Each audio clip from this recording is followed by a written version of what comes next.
மனப்பூர்வமா சம்மதிச்சிருந்தா அவர் இந்நேரம் நம்ம வீட்டுக்கு வந்திருப்பாரு, நம்ம ரோகிணி கிட்ட பேசியிருப்பாரு. ரோகிணி அப்படி கண்கலங்க விட்டுருக்க மாட்டாரு. வேணும்னா இன்னொரு தடவை போய் பேசி பாப்போமா?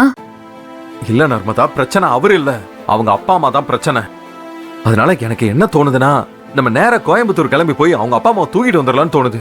எது? அவங்க அப்பா அம்மாவை தூக்கிட்டு வர போறீங்களா? ஆமா, அதை தவிர எனக்கு வர வழி தெரியல. அவங்கள தூக்கிட்டு வந்து இங்க உட்கார வச்சுட்டா மாப்பிள்ள இங்க வந்துருவாருல்ல. அவங்கள இங்கே தங்க வச்சு நிச்சயம் பண்ண தேதியில கல்யாணத்தை முடிச்சிருவோம். என்ன பேசுறீங்க? இது உங்க ரைஸ் மில் வியாபாரமா? ஒருத்தர் பொருள் வாங்கிட்டு பணத்தை கொடுக்கலன்னா அவங்கள தூக்கிட்டு வந்து உட்கார வச்சு மிரட்டி பணம் வாங்குறதுக்கு? இது வாழ்க்கை. நம்ம வீட்டு பொண்ணு அங்க போய் வாழ வேண்டாமா?